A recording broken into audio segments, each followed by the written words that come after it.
Constitucionalmente, en el caso que estamos analizando de Bolivia, hay un golpe de Estado, yo diría, con características propias de la situación boliviana.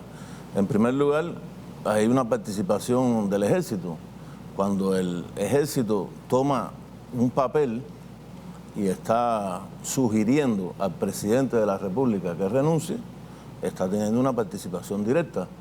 Y esa participación directa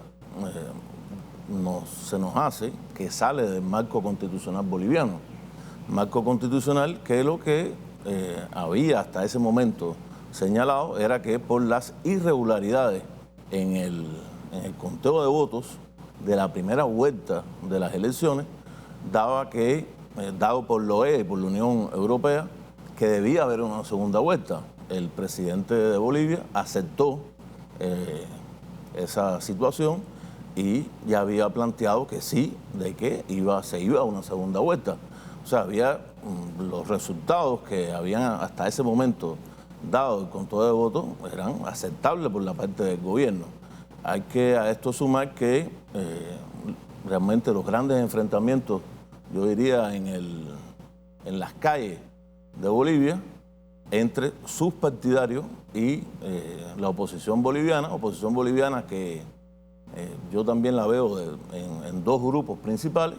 Hay un grupo del Carlos Mesa, o sea, el candidato de la oposición, un grupo que yo creo que tiene una posición, o que tuvo una posición por lo menos en un primer momento, de no aceptar ese primer conteo de votos, decir que era necesaria una segunda elección.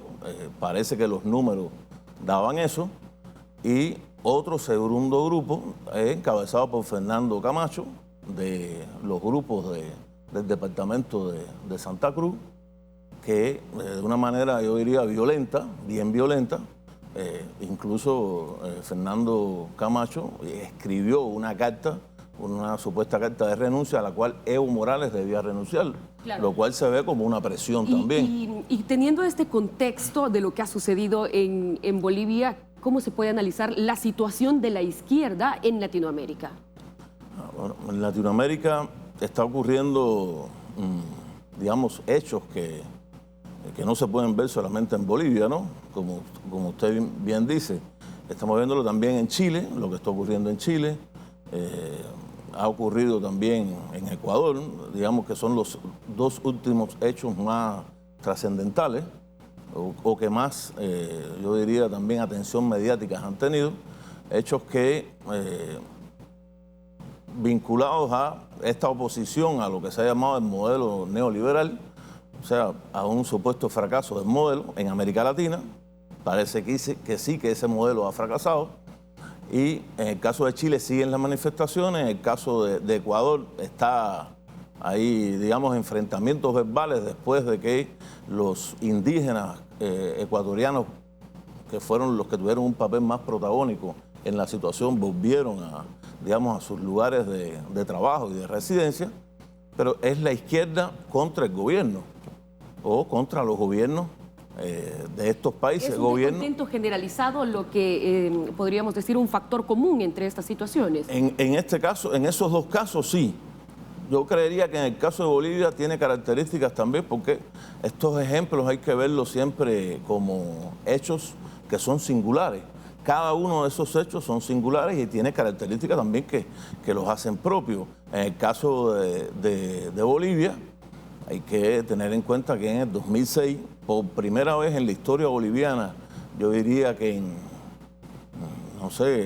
500 años desde el proceso de colonización española, los indígenas ganaron las elecciones.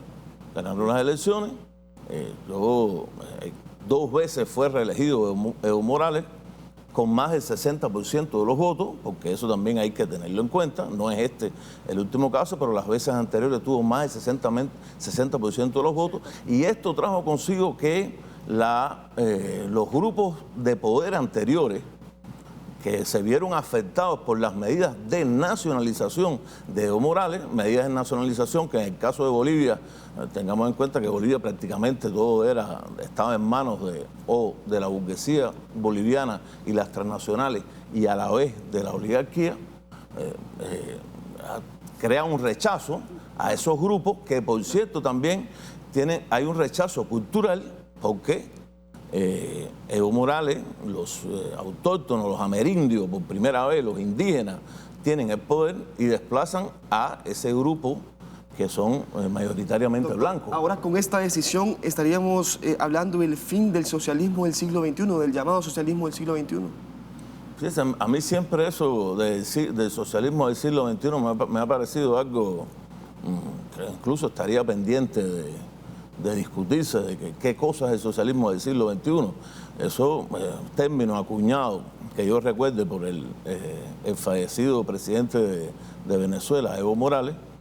Yo creería que para el caso de Venezuela puede tener una connotación específica, pero socialismo del siglo XXI, si analizamos el caso boliviano, el mismo movimiento hacia el socialismo más de Bolivia es un movimiento que agrupa incluso diferentes tendencias.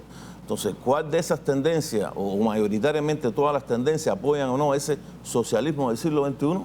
Está, digamos, en veremos. Habría que hacer un análisis, yo diría, desde el punto de vista académico más importante para ver por qué, en el caso de Bolivia mismo, tengan en cuenta que nacionalizar no quiere decir automáticamente ir al socialismo. Yo realmente creo que decir que en Bolivia se instauró un régimen socialista es algo que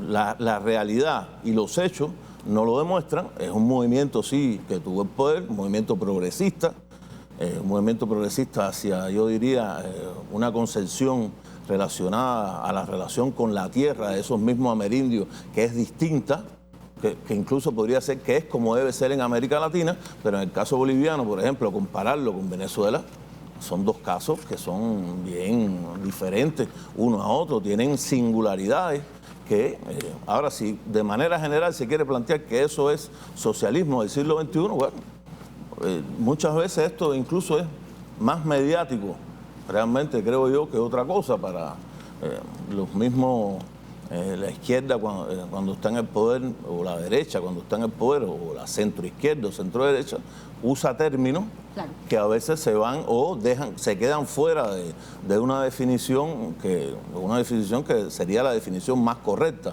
que yo realmente creo que para cada uno de estos casos es bien diferente.